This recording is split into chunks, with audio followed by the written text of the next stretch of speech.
आज नैनीताल की जो पर्यटन है उनकी मन की बात सुनिए। ओम नमो नारायण। आज मेरे पास एक आया पर्यटन, मेरे शॉप है, उनने एक शॉपिंग भी करी। उन्होंने ये बोला कि मैं 2 साल पहले आया था नैनीताल, 2 साल पहले, और आज बहुत चेंज हो गया है, बहुत महंगाई बढ़ गई है। जब उन्होंने बोला कि नैनीताल चेंज हो गया, मुझे लगा कि जो केंद्र सरकार और राज्य सरकार जितना भी काम करा रही है, सौंदर्यीकरण जो भी बना रही है, मुझे लगा उस बारे में बात कर रहे हैं। लेकिन उन्होंने बोला कि घुसते हमें 800 का चूना लग गया। मतलब उनका कहना था कि 300 की टोल टैक्स, 500 की पार्किंग। मैं आपको एक चीज़ और बताऊं, उन्होंने बोला कि हम दोबारा नैनीताल नहीं आएंगे। मेरे से बोला दोबारा नैनीताल हम नहीं आएंगे, और जितने भी पर्यटक, जितने भी मेरे जान पहचान हैं, उनको हम आने के लिए मना कर देंगे, बोला। लेकिन एक आपको एक हैरानी वाली बात मुझे पता चली कि कुछ लोगों के कहना है कि जो नैनीताल में आएगा मोटी मलाई वाला आएगा कस्टमर। मलाई का मतलब मोटी पार्टी आएगा, जो फॉर्चुनर या BMW, ऑडी में आएगा। ऐसे लोगों का मानना है, कुछ लोगों का। हाँ, वही कस्टमर आएगा, मतलब जो हल्का जो टैक्सी में आएगा या बस से आएगा या अल्टो में आएगा, वो नहीं आएगा। इन लोगों का मानना ये है। मैं एक चीज़ बता दूं, जो आप मलाई खाने के चक्कर में हो ना, उस मलाई के चक्कर में आप जितना भी टूरिज्म मिल रहा है, जितने पर्यटन मिल रहा है, वो भी खत्म कर दिया आपने। नगर पालिका को सुझाव कुछ लोगों ने दिया बल कि जो महंगा करो पार्किंग और टोल टैक्स, ताकि मलाई वाला कस्टमर आएगा। मैं उनसे सीधा साफ कहना चाहता हूँ, आपके मलाई के चक्कर में, आपके होटल के चक्कर में, आप किसी भी विभाग के चक्कर में, आप जो रिक्शा वाला वो पीटा, मैं नीचे से जा रहा हूँ गरीब, रिक्शा वाला पीटा, जो एक भुट्टे बेचता है वो पीटा, उनके पास नहीं रहा, जो रोज़ कमाते रोज़ खाते, उनके लिए क्या क्या सोचा आपने? आपने तो मलाई सोचा। चलो मान लिया कि मलाई वाला कस्टमर चाहिए आपको, मलाई वाले व्यक्ति चाहिए, BMW, ऑडी, फॉर्चुनर वाला चाहिए। लेकिन भाई उन को तो, रिक्शा वाले को तो भाई 10-20 वाला सवारी चाहिए, जो बस से आएगा, थोड़ा छोटी कार से आएगा। दूसरी चीज़, जो मध्यम वर्ग के शॉप है नैनीताल में, क्या है, सब व्यापारी है, मध्यम वर्ग के व्यापारी है। कोई ऐसा नहीं कि सबके पास करोड़ों अरबों रुपए हैं। मैं ये कहना चाहता हूँ कि जो मलाई वाला कस्टमर, जो जिसकी सोच है, उस सोच को चेंज करो। अपने बारे में सोचो, सबके बारे में सोचो। आपने जो कमाया, जो खाया, जो करा, अब नैनीताल को बर्बाद करने में क्यों लगे बड़े हो? मैं उन व्यक्ति से कहना चाहता हूँ जो मलाई वाले कह रहे हैं ना, आपके बच्चे कहाँ हैं, कहाँ पढ़ते हैं? नैनीताल के अंदर व्यापार करते हैं या नैनीताल के अंदर क्या करते हैं? मुझे लगता है भाई लोगों, जो भी व्यक्ति ऐसा कह रहा है, वो नैनीताल में उसके फैमिली नहीं होंगे। मैं अब दावे के साथ कर रहा हूँ, उसके बच्चे नैनीताल में नहीं पढ़ते होंगे। बहुत सारे के बच्चे की मैं जानता हूँ कि लंदन, UK में पढ़ते हैं, UK में रहते हैं, लेकिन राजनीति या नैनीताल में कर रहे हैं, व्यापार या राजनीति कुछ भी नैनीताल में कर रहे हैं।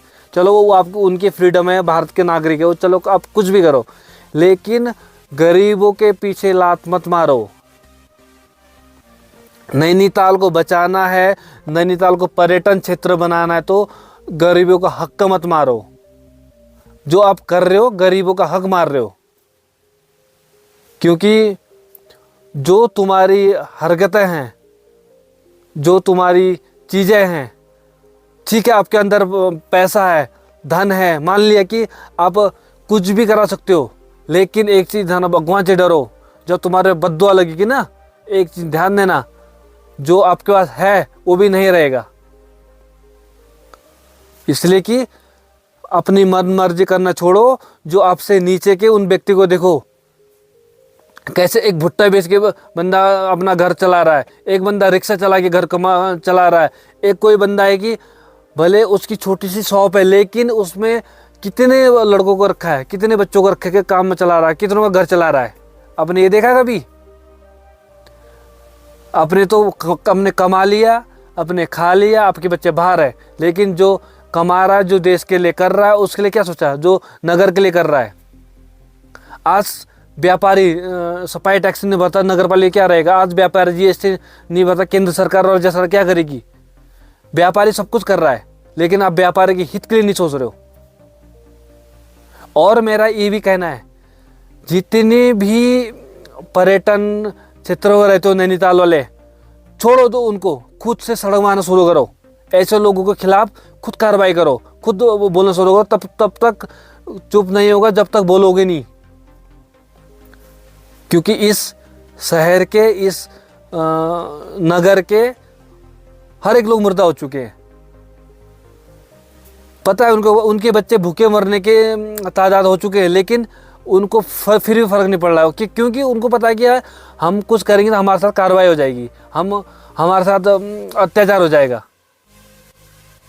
मैं सभी से हाथ जोड़ के कह रहा हूँ, फिर से कह रहा हूँ मैं हाथ जोड़ के, लेकिन मैं माननीय नगर पालिका को, माननीय उच्च न्यायालय को आपको एक बार संज्ञान लेके आदेश देना, उच्च न्यायालय को आदेश देना होगा कि टोल टैक्स और पार्किंग का रेट कम करिए।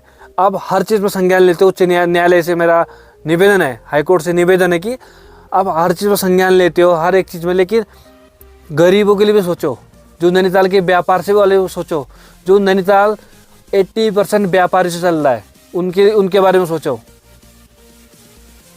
न्याय देना आपका काम है, प्लीज़ आप न्याय भी दीजिए।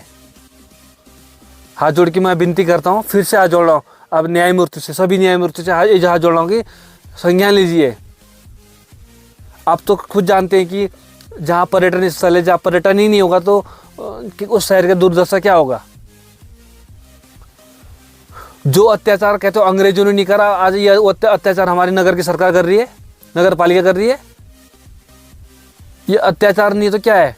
आज पार्किंग फुल होती थी, सैटरडे संडे होता है, छुट्टी होती है, लगातार दीपावली की छुट्टी है, लेकिन फिर भी ना पार्किंग फुल है, ना कुछ है, ना कुछ है।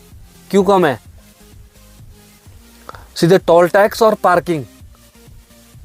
इसलिए कि मैं हाथ जोड़ रहा हूँ आप सभी से, सभी लोगों से मैं कहना है कि भाई हर एक लोग इस मामले में बात करे, हर एक लोग आवाज़ उठाए, तभी सुनेंगे। मैं माननीय उच्च न्यायालय से सीधे सीधे ये विनती है कि आप थोड़ा सा संज्ञान लीजिए इस बारे में। ठीक है, जो नौकरी वाले तो उनको तो भाई सरकार तनख्वाह दे रही है, जब सरकार तनख्वाह नहीं देगी तो वो तो धरने में बैठ जाते हैं, वो तो हड़ताल में बैठ जाते हैं, लेकिन व्यापारी क्या करेगा? कहाँ हड़ताल बैठेगा व्यापारी? व्यापारी के लिए बोलने वाला कोई नहीं है आज इस देश में। बड़े बड़े कंपनी आ गए, अमेजोन आ गए, फ्लिपकार्ट आ गए। जो व्यक्ति बाहर का टैरिफ लगा रहे वो आप वक्त जो भारत में 50% टैरिफ लगा रहा है, वो कंपनी धड़ल्ले से चल रही है। लेकिन जो व्यक्ति, जो व्यापारी इस देश का, इस नगर का, इस शहर का, इस राज्य का जीडीपी बढ़ा रहा है, जो वो बंदा रो रहा है, वो बंदा भूखे मरने का नौबत है। अत्याचार मत करो, इतना अत्याचार तो मुगलों ने नहीं करा होगा जितना अत्याचार आप लोग करने की सोच रहे हो।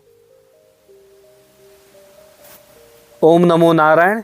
मेरी बात सहमत लगे तो वीडियो को ज़्यादा से ज़्यादा शेयर करना, ज़्यादा से ज़्यादा शेयर करो, ज़्यादा ग्रुप में भेजो, ताकि इनके कान खुले, आँख खुले, ना खुले।